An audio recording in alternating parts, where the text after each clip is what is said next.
अस्सलाम वालेकुम, hello and welcome to sports room. मैं हूं आपका मेज़बान नजीबुल हसनैन। और जैसे कि आप जानते हैं कि पाकिस्तान और जनूबी अफ्रीका के दरमियान सीरीज़ का पहला टेस्ट मैच कज़ाफ़ी स्टेडियम लाहौर में जारी है।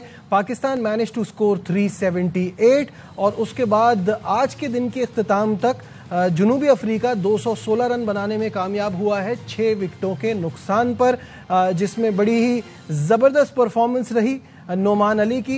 साजिद भी एक विकेट लेने में कामयाब हुए। Salman Agha with the bat with the ball दोनों में ही कर गए। 93 उन्होंने बैट के साथ किए, एक विकेट उन्होंने भी ले ली। मेरे साथ मौजूद हैं लाहौर से ही स्पोर्ट्स कॉरेस्पॉन्डेंट शाहिद हाशमी। शाहिद साहब अस्सलाम वालेकुम, welcome to the show. Shahid साहब, आपको आवाज आ रही है? वालेकुम अस्सलाम नजीब, थैंक यू। शाहिद साहब, सबसे पहले ये बताइएगा कि पाकिस्तान टीम के दो क्विक स्पेल में 3-3 विकेटें गिरी। पहले 3 विकेटें गिरी 0 रन पे, फिर बाद में एक पोर्शन में 3 विकेटें गिरी, वरना ये स्कोर और भी ज्यादा हो सकता था। बिल्कुल ऐसा ही है। वो पाकिस्तान टीम ही क्या जो कोलैप्स ना करे, जो एक साथ 2-3 विकेटें ना गिराए। अभी हमने एशिया कप में T20 फॉर्मेट में देखा, इससे पहले ODI फॉर्मेट में हम वेस्ट इंडीज में देख किस तरह विकेटें जेडएमसी ने ली, और इसी तरह आज टेस्ट मैच में भी हुआ। कल भी एकदम से विकेटें गिरी, आज भी एकदम से विकेटें गिरी। एक ही स्कोर पर हम विकेटें दे देते हैं, तो ये खामी तो है। लेकिन 378 एक अच्छा टोटल हो गया। जो 163 की पार्टनरशिप रिजवान और सलमान आगा की हो गई, और उसने पाकिस्तान को इस अच्छे बड़े टोटल की तरफ लेके गए। जी, and how can we forget जिस तरह से इमामुल हक खेले। बेसिकली वो जो प्लेटफॉर्म फराहम किया वो इमाम ने और शान ने किया। And this is how important domestic cricket is for you. वो जो वहाँ उनकी परफॉर्मेंस आई है वो यहाँ आगे नजर आ रही है। दोनों का जो वो खेल कर आए हुए ना, वो चीज भी नजर आ रही है। उसको कैसा देखते हैं? देखिए, इमाम काउंटी क्रिकेट भी खेल के आया, शान भी काउंटी क्रिकेट खेल के आए। थोड़े फर्स्ट क्लास मैचेस उनके पीछे थे। एक फास्ट बॉलर जो खुर्रम शहजाद, वो भी थोड़ी इंग्लैंड में क्रिकेट खेल के आया। उन्होंने भी डोमेस्टिक क्रिकेट में सबसे ज्यादा फर्स्ट क्लास मैच उन्होंने ही खेले थे पाकिस्तान के इस स्क्वाड में। उनको नहीं रखा, ये थोड़ी सी मतलब कमी नजर आई, खामी नजर आई। और फिर हम तीसरे स्पिनर के साथ नहीं गए। लेकिन चले, ठीक है। अब पाकिस्तान ने 6 आउट कर लिए हैं। 130-140 रन की लीड बड़ी क्रूशल होगी इस पिच पर, इसलिए कि कोई भी स्कोर 200 से ऊपर चौथी इनिंग्स में बनाना इस पिच में बड़ा मुश्किल हो जाए। देखिए, वही बात है, हरमर ने ये बात पहले ही कह दी थी कि टॉस बड़ा क्रूशल है और पाकिस्तान को उसका फायदा हुआ। तो वो फायदा तो हमको हुआ है, इसमें तो कोई दो राय नहीं है। बिल्कुल, ऐसी पिचों पर टॉस जीतना बड़ा अहम होता है, बोर्ड पे स्कोर सजाना बड़ा अहम होता है। 378 हो सकता है, ये 400 भी हो जाता है, लेकिन ये भी हो सकता है कि 300 के अंदर अगर हम आउट हो जाते, कल रिजवान अगर आउट हो जाते और आज रिजवान और सलमान आगा ना खेल रहे होते, ना क्रीज पर होते, तो ये सारी चीजें हैं। लेकिन आप देखें पिछले 4 टेस्ट मैच जो पाकिस्तान में हुए, इसमें 3 टेस्ट जो है वो पहले बैटिंग करने वाली, टॉस जीतने वाली बैटिंग ने कामयाबी हासिल की है। पिंडी का टेस्ट मैच इंग्लैंड का ऐसा था कि इंग्लैंड ने टॉस जीता था, पहले बैटिंग की थी, लेकिन पाकिस्तान ने वहां बड़ी जबरदस्त लीड लेकर उस टेस्ट मैच को फिनिश किया था। तो इस तरह की पिचों पर एक गैम्बल होता है। आपने तीसरा स्पिनर भी नहीं लिया, उन्होंने तीसरा स्पिनर लिया, लेकिन वो टॉस हार गए। इस पर मजीद बात करेंगे। South Africa still tray 162 run. कहीं मत जाइएगा, विल बी राइट।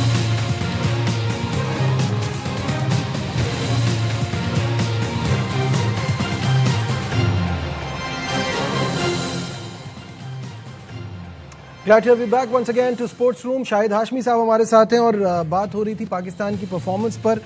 378 जो कि अच्छा स्कोर है, बट इससे ज़्यादा भी हो सकता था। थोड़ी सी कहीं ना कहीं पाकिस्तान से बैटिंग में गलती हुई है, क्योंकि वो एडवांटेज जो टॉस का था वो लिया, पूरी तरह से नहीं ले सके।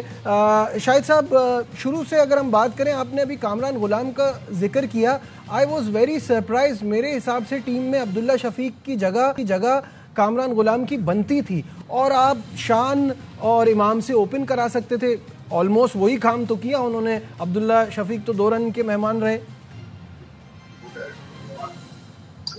बिल्कुल, अब्दुल्ला शफीक की हम सबसे तारीफ सुनते हैं। मिसबाहुल हक उनकी बहुत तारीफ करते थे, मंसूर राना उनकी बहुत तारीफ करते थे। इन लोगों ने ग्रूम किया, उसे अपॉर्चुनिटीज दी बेपनाह, लेकिन अभी तक अब्दुल्ला शफीक अभी किसी भी फॉर्मेट में अपनी जगह पक्की नहीं कर सके। एक ऐसा बैट्समैन जिसने श्रीलंका में 200 किया, एक ऐसा बैट्समैन जिसने 160 किया, 346 पाकिस्तान को चेस करवा दिए श्रीलंका में, वो 10 कदम पीछे चला गया है। पिछली 7 इनिंग्स में, जो एक 7 इनिंग्स थी, उसके बाद उन्होंने उन 7 इनिंग्स में सिर्फ उनका एक डबल फिगर था 37। फिर उसके बाद उन्होंने एक 100 किया, एक मुर्दा विकेट पे मुल्तान में, ठीक है, अच्छा 100 था। उसके बाद जो अगली 6 इनिंग्स है सब सिंगल फिगर्स हैं। तो उनको इतने लकी हैं वो इस दौर में, अब्दुल्ला शफीक और साइम अयूब, वो 2 लकी प्लेयर हैं जिनको रेगुलर चांस मिले, वरना इतने चांस कभी भी किसी को नहीं मिलते थे। बावजूद इसके कि सब लोग कहते हैं टैलेंटेड है, लेकिन उन्होंने अभी टैलेंट परफॉर्मेंस में चेंज नहीं किया और वाकई मायूसी हुई जिस तरह वो एक अंदर आती हुई गेंद पे, अभी तीसरी गेंद थी, उसको लेग पे खेलना चाह रहे थे, एलबीडब्ल्यू हो गए। तो अब क्या किया जाए, टीम मैनेजमेंट इसी तरह सेलेक्ट करती है। उनकी नजर में अब्दुल्ला शफीक एक टैलेंटेड अच्छा प्लेयर है, उसको चांस दिया उन्होंने। शान मसूद भी अब्दुल्ला शफीक के लिए बोलते रहे और इसी तरह इस टेस्ट मैच में जैसे खुर्रम शहजाद को चांस नहीं मिला, जबकि वो रेगुलर रेड बॉल में पाकिस्तान के लिए अच्छी परफॉर्मेंस देते हैं। अच्छा, जहां तक डिसअपॉइंटमेंट की बात है तो बाबर आजम के फैंस को तो अब इसकी आदत ही हो गई है। मतलब मुझे हैरत इस बात पे होती है कि पाकिस्तान का top level batter and he so predictable कि हर मैच जब बॉलिंग कराने आए तो उस वक्त कमेंट्री में ये बातें चल रही थी कि ये बड़ा जबरदस्त चैलेंज होगा क्योंकि ऑफ स्पिनर पे ये फंसते हैं, और यही हुआ। ऑफिस में क्या, लेफ्ट आर्म स्पिनर पे भी वो फंसते हैं। वो शुरू में ही आउट भी हो जाते हैं। अंपायर ने उन्हें आउट दे दिया था 1 रन पर मुत्तु सैमी की गेंद पर, लेकिन वो नॉट आउट थे, तो वो घबराते हैं। कल यही बातें हो रही, यहाँ जितने भी एक्सपर्ट्स हैं जो बाबर आजम को बहुत पहले से, यानी 2012-2010 से देखते आए, कह रहे हैं उनकी फीट मूवमेंट बहुत ही खराब हो गई, वो पिच की बॉल तक नहीं पहुंच पाते, वो बॉल की लाइन को जज नहीं कर पाते।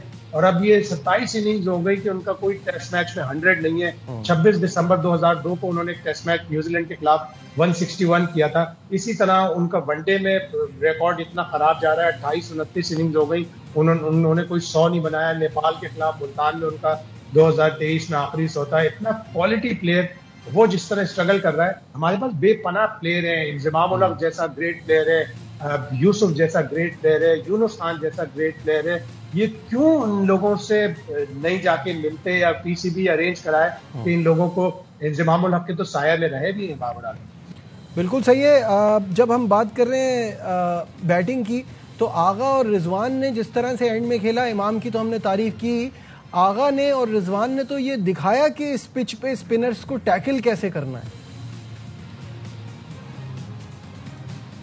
बिल्कुल ऐसा ही है। सलमान आगा की मैं जितनी भी तारीफ करूं कम है, बहुत ही अच्छा खेले, सेंचुरी करनी चाहिए थी उन्हें, लेकिन हैरानकुन तौर पर वो बार बार टेल एंडर्स को सिंगल लेकर स्ट्राइक दे रहे थे। उनको तो खुद स्ट्राइक फार्म करनी चाहिए थी और अपना 100 करना चाहिए था, एक वेल डिजर्व 100 होता। इंग्लैंड की सीरीज में उन्होंने टेल के साथ बड़ी अच्छी बैटिंग की थी और पाकिस्तान जो 2-1 जीता था सीरीज, उसमें सारे लोगों ने क्रेडिट स्पिनर्स को और वो जो विकेट पंखे लगाकर उन सारे सिलेक्टर्स को दे दिया। लेकिन सलमान आगा ने भी बड़ी जबरदस्त बैटिंग की थी टेल के साथ। वेस्ट इंडीज के खिलाफ जो होम सीरीज थी उसमें उन्होंने बड़ा बुरी तरह मायूस किया था। चारों इनिंग्स में वो बहुत ही बुरी तरह आउट हुए और सिर्फ 39 रन उन्होंने बनाए थे। तो ये हमारे प्लेयरों की एक अजीब सी कमजोरी है, अच्छी परफॉर्मेंस देते हैं, जब उनसे तवक्कुआत होती हैं तो बुरी परफॉर्मेंस दे देते हैं, फिर 4-5 कदम पीछे चले जाते हैं, फिर एक अच्छी परफॉर्मेंस देते हैं, फिर 3-4 बुरी परफॉर्मेंस। तो इसकी कंसिस्टेंसी ना तो टीम के रिजल्ट्स में है, ना हमारे सिलेक्शन में है, ना इंडिविजुअल प्लेयर्स की परफॉर्मेंसेज में है। बिल्कुल सही है। अब क्योंकि हमने अपनी बैटिंग की बात की, साथ में अगर हम मुत्तुस्वामी की तारीफ ना करें तो वो भी ज्यादती होगी, क्योंकि अपना 6ठा टेस्ट मैच खेलते हुए उन्होंने इतनी शानदार बॉलिंग कराई और 6 विकेटें ले ली। 6 साल में वो उन्होंने 6ठा टेस्ट मैच खेला। जाहिर है केशव महाराज होते तो केशव महाराज की मौजूदगी में किसी दूसरे को टेस्ट मैच खेलने का चांस नहीं मिलता। क्वालिटी स्पिनर है, वो दूसरे टेस्ट में आएंगे तो वो भी पाकिस्तान के लिए मुश्किल पेश करेंगे। पाकिस्तान को लेफ्ट आर्म स्पिनर फंसता है, ज्यादातर फंसता है, और हमें आदत है एक आर्म से बॉलर को वर्ल्ड क्लास बॉलर बनाने में, हमेशा से हम करते आए। आप देख लें जितने भी बॉलर हैं, मार्कस नॉट को हमने 5 विकेटें दे दी, विल जैक्स को हमने डेब्यू पे 6 विकेटें दे दी, तो इस तरह हम करते रहे। लेकिन मुत्तुस्वामी का एक क्रेडेंशियल है, डरबन से उनका ताल्लुक है, जहाँ पे यूजुअली एशियंस बहुत ज्यादा होते हैं और एशियंस स्पिन को खेलते भी अच्छा है और स्पिन कराते भी अच्छा है, और उनका फर्स्ट क्लास क्रिकेट में बड़ा अच्छा रिकॉर्ड है। इसीलिए साउथ अफ्रीका उनको महाराज के होते हुए टेस्ट मैच थोड़े बहुत खिलाए उन्होंने, और यहाँ आकर उन्होंने वाकई बड़ी अच्छी बॉलिंग की। मुझे ऐसा लग रहा था जैसे बड़ा इनएक्सपीरियंस उनका स्पिन अटैक है, लेकिन मुथुस्वामी ने बड़ी इंप्रेसिव बॉलिंग की। शाहिद साहब, अभी क्योंकि पाकिस्तान और बड़ी लीड के दरमियान टोनी ज़ोरज़ी अटक गए आके, तो how do you read the test match? Because अभी जो है ना वो 162 की लीड अभी भी है पाकिस्तान के पास। पाकिस्तान को जल्दी विकेटें लेनी होगी, कम से कम 130 से 140 रन की लीड लेनी होगी। ज़ोरज़ी के साथ मुथुस्वामी भी बड़े अच्छे बैट्समैन हैं, रबादा बहुत अच्छे बैट्समैन है। अगर वो याद होगा आपको सेंचुरियन में वो टेस्ट मैच हमारे पास से हमारी गिरफ्त में से हमारे डाल के ले गए थे, तो 2-3 विकेटें हैं पाकिस्तान को जो लेने के लिए। अच्छा आके शुरू में अटैक करें, लेकिन इस पिच पे नोमान को बड़ी मदद मिल रही है। नोमान बॉलिंग भी बहुत अच्छी कर रहा है। उम्मीद यही है कि पाकिस्तान को 120-130 की लीड मिल जाए। ठीक है, और पाकिस्तान के लिए अच्छी पोजीशन में तो है पाकिस्तान। ये 120-125 की लीड बहुत ज़रूरी है, क्योंकि आगे फिर बैटिंग करना इस कंडीशन में मुश्किल हो जाएगा। शाहिद साहब, एक अफसोस की खबर भी है, मैं चाहूँगा उस पर भी आपसे थोड़ी सी आपके राय लें। वज़ीर मोहम्मद साहब का इंतकाल हो गया है, 95 साल की उम्र में वो इंतकाल कर गए हैं, और मोहम्मद बरदरान के सबसे बड़े भाई थे। जो इनका करियर है, जिस तरह से ये खेले और जो इनकी लेगेसी है, उस पर शाहिद साहब क्या कहना चाहेंगे? बहुत बड़े आदमी थे, और मोहम्मद बरदरान, सारे ही मोहम्मद बरदरान जबरदस्त प्लेयर रहे जिन्होंने पाकिस्तान की क्रिकेट की खिदमत की। एक भाई रईस मोहम्मद नहीं खेल सके क्रिकेट, वो भी बड़ी बदकिस्मती थी, अदरवाइज ये सारे भाई टेस्ट क्रिकेट पाकिस्तान के लिए खेलते। हनीफ भाई की बात ले लें, मुश्ताक मोहम्मद की बात ले लें, सादिक मोहम्मद की बात ले लें, और वजीर मोहम्मद पाकिस्तान की जो इब्तिदाई सीरीज थी 1952 उसमें पाकिस्तान के लिए खेले, 20 के करीब टेस्ट मैच खेले, बड़े चीयरफुल से कैरेक्टर थे। और जिस तरह उन्होंने अपने भाइयों को गाइड किया, जिस तरह उनको क्रिकेट खिलाई, वो वाकई काबिल तारीफ है। और अभी तक वो बड़े हशाश बशाश नजर आते थे। अभी पिछले साल जब उनसे बात हुई थी तो वो बड़े हशाश बशाश थे, और इंडिया की जो पॉलिटिक्स जो मिलाता है इंडिया, उसके ऊपर बात कर रहे थे कि हमारे दौर में कभी भी ऐसा नहीं होता था, हम इंडियन प्लेयरों के घरों में जाते थे, वो हमारे घरों में आते थे। तो उनको काफी मायूसी थी, थोड़ी सी लालत हुई, और आज वो अल्लाह ताला को प्यारे हो गए। तो वाकई बड़ा एक गमगीन दिन है मोहम्मद बरदरान के लिए भी और पाकिस्तान की क्रिकेट के लिए। बिल्कुल। और आखिर में थोड़ी सी विमेंस क्रिकेट के हवाले से बात कर लेते हैं। जुनूबी अफ्रीका से तो शिकस्त का सामना करना पड़ा इंडिया को।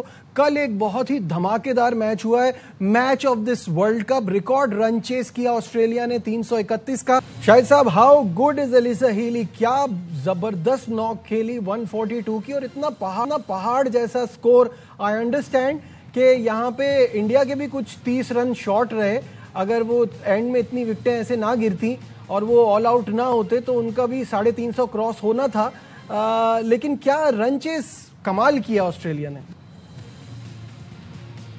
जबरदस्त run chase, ODI cricket, women's ODI cricket में हाईएस्ट रन चेज हो गया। और एलिसा हेली की जितनी तारीफ करे कम है। लेगेसी है ये हीली की भतीजी मिचेल स्टार्क की बेगम, और कल जो इस तरह उन्होंने इनिंग्स खेली। और आप अक्सर आपका मशहूर कोट है कि ऑस्ट्रेलिया एक माइंड सेट का नाम है, तो ये माइंड सेट है कि वो कभी भी गिव अप नहीं करते, और उन्होंने गिव अप नहीं किया। आखिर में भी थोड़ा सा मैच फंसा तो एलिस पेरी आई, जिस तरह उन्होंने सुकून से बैटिंग की और 49वें ओवर की आखिरी गेंद पे छक्का लगा के ऑस्ट्रेलिया को फाते बनाया।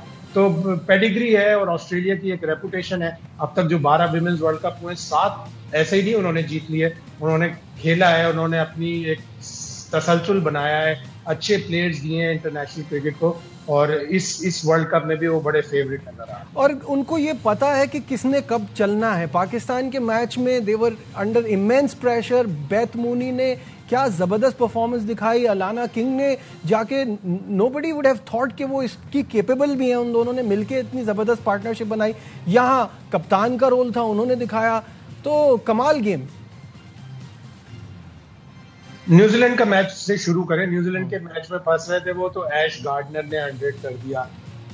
पाकिस्तान के मैच में फंसे तो बेथ मूनी ने कर दिया। यहाँ फंसे तो एलिसा हेली और पेरी ने स्कोर कर दिया। ऐश गार्डनर भी कल अच्छा खेली। जब मैं देख रहा था हेली आउट होके जा रही थी तो ऐश गार्डनर आ रही थी खेलने के लिए, बल्कि ऐश गार्डनर ऑलरेडी क्रीज पर थी, तो वो जाते जाते उनके कहा, और हम उनकी मतलब सिर्फ हमें आवाज जाहिर नहीं आ रही थी, लेकिन हम सिर्फ ये समझ सकते हैं कि एलिसा हीली ने कहा होगा कि मेरी बहन मैच खत्म करके आई हो, फिनिश इट। हाँ,